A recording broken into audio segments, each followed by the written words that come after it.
Hey fellas, with the new Tom and Jerry movie coming out both in theaters on HBO Max, thought it'd be a good time to look back at the duo that's at the center of this movie. Yeah, who doesn't love these guys? A classic example of cartoon physical comedy, with their impact still being felt for generations. Would you have liked to see them in an anime musical?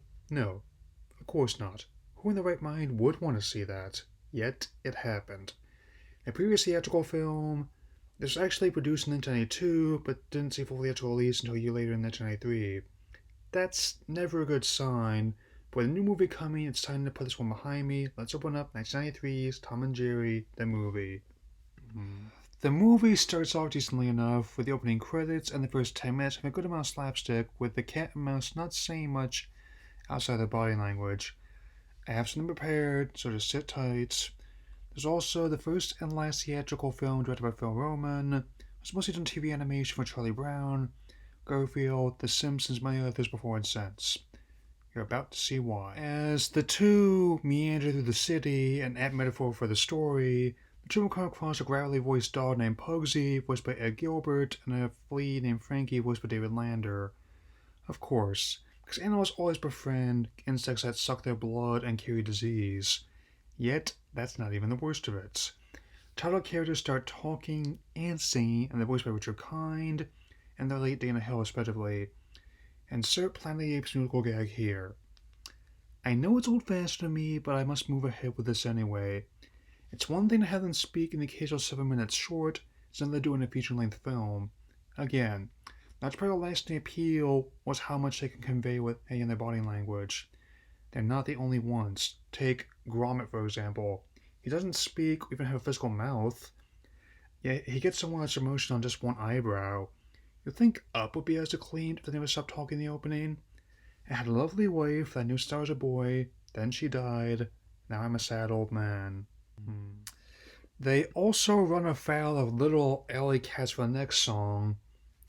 This West Side Story remake pitch is kind of milquetoast so far.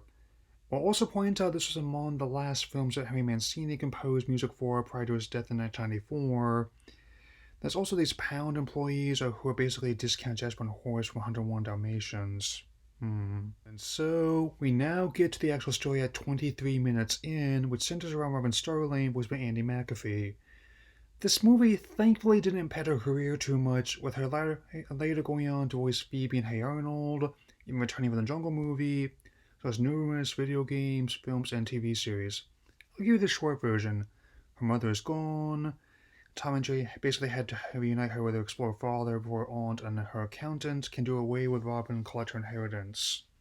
Her aunt Fig is voiced by the late Charlotte Ray, who appeared in everything from the Facts Like to 101 Dalmatians the series, and her accountant Lickboot, I see what you did there, being voiced by the late Tony J. There's also a dachshund with a raspy voice who kind of reminds me of the one my neighbors have. His name is Ferdinand, voiced by Michael Bell. He has also thankfully not been impacted by this movie, as evidenced by numerous video game and TV animation credits since. That said, I do like this melodic line from Lickboot. We've got to have money. This leads to his and Fig's villain song, and admittedly the best one in the film. Well, even if it's bad, if you have Tony J in a movie, you might as well have him sing. Anyway, after some antics in the kitchen, Tom and Jerry stumble upon the whereabouts of Robin's dad.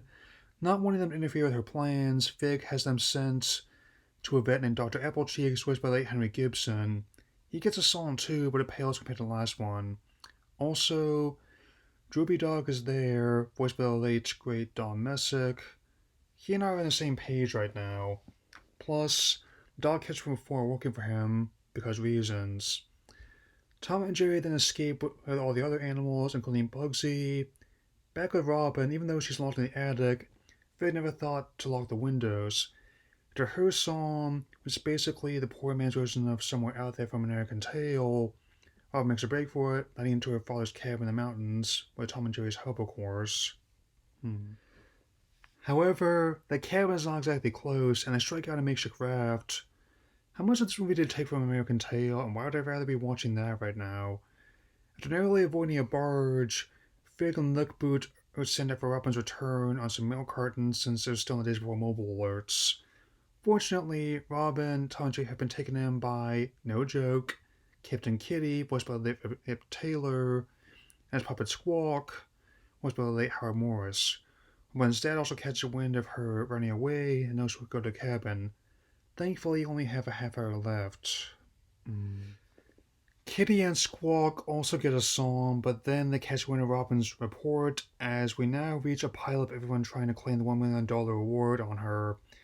Everyone tries to get to the cabin like in It's a Mad, Mad, Mad, Mad World, but not before Apple Cheeks gets left behind by his men, and we get a very strange, unintentionally disturbing moment of him stealing ice cream cart. Does this cart need an adult, or Chris Hansen did on NBC? Either way, thankfully there's less than 20 minutes left. Also, Tom and Jerry help steal Kitty's barge. Somehow. Most of the stragglers are left behind until only Fig and Lickboot are left, and wouldn't you know it, the cabin's even called Robin's Nest. Real subtle, and once again glad there's only about 10 minutes left. Now, if this leads to a surprisingly dark finale, the fire breaking out in the Robin's Nest. It's been a while since I've seen this, but I didn't remember this turning into Skyfall. Tom and Jerry get Robin onto the roof as Fig, Lickboot, and Ferdinand wash out on the barge. Robin's father rescues them. I'm in a helicopter. Get to the chopper! Sorry, I couldn't resist. So, we close on most of the villains being imprisoned, and Tom and Jerry find a new home with Robin and her dad, much to the delight of Bugsy. You know, I used to think this movie was alright, but now, looking back, no sir, I do not like it. The plot is a mess, the character changes even more so, and the animation will barely pass for muster in low-budget Saturday morning cartoon, let alone a movie. Not even the entire cast of talented voice actors can save it. Looking back, this movie is one that's been mostly forgotten, except for maybe seeing it marked down a Walmart bargain bin, and you go, oh yeah, that's 84 minutes of my life I never got back. The film was roundly panned, with just 14% Rotten Tomatoes score and a 5.4 out of 10 IMDb rating. The film was also a box office flop, making just $3.5 million in its theatrical run. Opening weekend, the film was neutered by Rising Sun, In the Line of Fire, Free Willy, The Firm, Poetic Justice, Another Stakeout, Coneheads, and used biggest hit, Jurassic Park. The film came in under Disney's Hocus Pocus, and barely outgrossed the 1993 re-release of Snow White and Seven Dwarfs. I'm not joking. Even Robert Hood Men in Tights and So Moved an Axe Murderer made more money. After Fugitive came out the following weekend, this was pulled after bare minimum 2 weeks, and relegated Tom and Jerry to the small screen GTV movies for years to come.